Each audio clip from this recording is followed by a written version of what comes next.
So let's talk about that, like reframing when something is difficult and the child doesn't do a great job. I think a big part of our work is helping parents not say you needed to, you should, but to be understanding and what can we do next time to help this happen, to help you make the progress, to help you feel good about this. Totally. And I think that in general, like, let's say that, you ask me my name, I do not answer, and the parent says, we're not ready to talk right now, and we move on. I would not focus on that. I would focus much more on everything else good that happened that day. But also, like, if at some point you are able to say, my name is Natalie, then, wow, that must have been really hard and you did it. That's great. Right? Like, focus on the wins. Like, that's what matters, not like the times that you couldn't. Like, the child is already pretty aware that they couldn't. What's the point of, like, no, insisting on that? Yeah. And that's where like explaining to the parents how they can, what we call bridge down. So if they're not able to answer, like you're preparing for common questions and they're not able to answer, what can we do to help them succeed instead of, all right, we're not going to do it, but let's just, hey, you can't do it. What if I asked you a choice and you lean in towards me? That would be a way that the parents can adapt. So I think one way to help the children feel successful and build that kind of resiliency to realize the fluidness of a social situation is to teach them how to adapt when it isn't going the way you think it's going to go.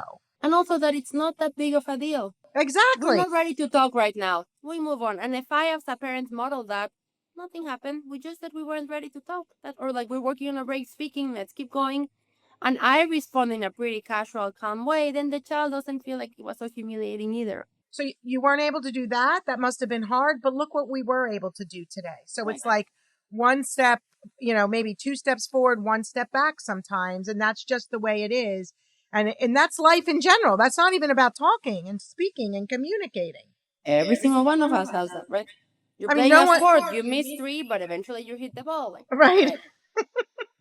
So I think we talked about like reframing setbacks. Is there any other advice you have or ways that you talk to the adults to help the kids reframe a setback to help them feel, better and more resilient? I can think of several things. I think one really important one, which I think we touched on, is many parents have their own anxiety, to make sure they're addressing that. Because if I feel calmer, then it's much easier to then cope if I feel like my child is not doing well or my child cannot speak or whatever it is, right? Like, and then from my perspective, to start helping the child as early as possible. Because anything that's reinforced, either positively or negatively, sticks, right? So like if I'm able to talk to you, then every time I talk to you, I have so many opportunities to talk to you. It's really hard for them to go back to not talking, right? But if I have a lot of interactions with you and I do not talk, the more I have not talked to you, the harder it is to then kind of start talking to you again. And the longer I do it, the more this notion of like, I'm somebody who cannot speak gets really, really wired in my brain. So in general, if you have a concern, seek out help as early as you can, because it's much easier to then revert it versus many, many years of not speaking. It's much more wired in the brain then. Oh yeah, they're learning conditioned behavior and they're kind of the rescue effect. One of the things I teach a lot about is something called the selective mutism triangle. You have one aspect where if, let's say, you're out and about. Let's say you're in a restaurant. Simple example. Everyone goes out to a restaurant, which is a great place to start with to think about. But like the waiter asks what you want. And sometimes parents give the answer. They say she'll have pizza with a, Diet Coke or whatever. The child's left out. But then, right? And then that's a lost opportunity. But then in addition, there's parents that'll be like, tell them what you want. Tell them what you want. You're going to get a sticker or a goal, but they're not there yet. And they're not 100%. prepared and they don't have the skills to know, write it and read it or, practice it, figuring it out, role play.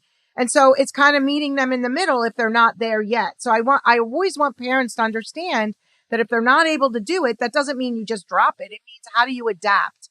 And then the children to learn how they adapt as they get a little more cognitive in this process. And to add to that, I think of hierarchy, right? Like we make a list of things where the child needs to start talking and we start with the ones that feel a bit easier, right? So like 1 to 10, 10 would be the hardest, 3s, right?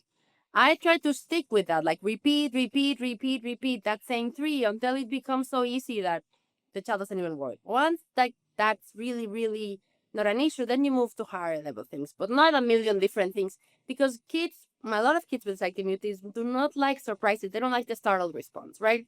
So if you take me to the restaurant and I wasn't expecting that I had to speak, and all of a sudden you force me to, that's the scariest thing for them, right? Like typically you tell them, you prepare, it's like a treasure hunt, or like there's a reward, like they know what's coming. You don't want to just shock them with a surprise, because that's exactly what triggers the biggest fears for them. Yeah, no, that's why, like I always say, their acknowledgement and assessment, their awareness to what we're doing, when we're doing it, how we're doing it, gives them that sense of control where they're not feeling like we're trying to, like they get surprised.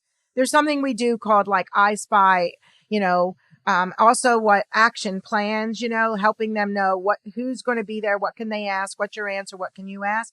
And they actually have to work it, because when they do, especially as they get older, because we deal with, I'm sure you do, older kids too, the more they know and they have that roadmap and path is very helpful. And that is what builds the resiliency, to know I have a tool to use. I think the biggest thing is not knowing what to do and how to do it. And if we can help parents and kids and teens understand all that, that kind of, the parents to know the skills, the exposures, the skills to support them, but the kids to know the games they're playing. And then little guys, it's as a byproduct of the games, they make progress. But as kids get older, that cognitive nature to this, that awareness, and to be able to know what skills to use, what skills do I use? Do I write and read? Am I on the lookout for the questions? Do I bring out my action plan? So I find that gives the kids a sense of control. I know I just said a lot, but I guess I'm just thinking the more they understand, the more they get it, the more resilient they become. And I think of resilience as skill building. That it's all skills. So Yeah. The more skills you have and the more you find the skills effective, the more resilient you will be. And I'm sure you see this with parents that you talk to, that they come in like everything's everywhere. They have no organization. And an example I give is, all right, you flew into Philadelphia. You didn't just get into a car and drive aimlessly. You put in Apple Maps where to go. So you knew to go 2 miles straight, 3 miles right. That's what this is about for you. This is about giving you a roadmap and giving your child a roadmap so that they understand. Now, of course, if they're 3, 4, and 5, the parents are helping create that through the silent goals they set up and the games the kids play. But as they get older, they need to know what they're doing and why they're doing it. Else they're going to resist their parents and everyone else. Totally. And I also think that as they get older, we need to find something that's motivating for them, right? So, for example, like, let's say that you've always wanted to have a best friend. Many kids with selective mutism haven't had that choice because they never felt comfortable with another person to have a best friend. So if that's your goal, then let's work on that. If your goal is just to have stickers, that works as well. But you need motivation, because this is really scary for them. It's not pleasant to do an exposure and tolerate the distress. But if you're motivated, then at least you see the purpose to this.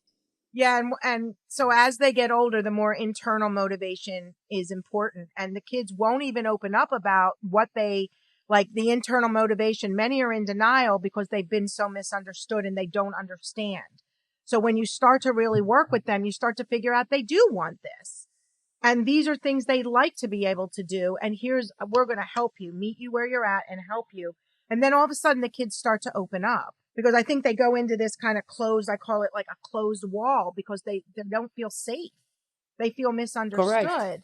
Right. So the little guys are, the external motivation, but even for the middle agers, like the middle schoolers, I call them the middle agers, like having something to work towards and all the goals and games you're doing to work towards that.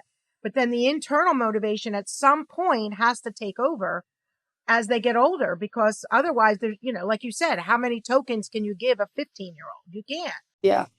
And many times, like the things you're talking about, like you need to experience how much fun a friend can be to want to have a friend.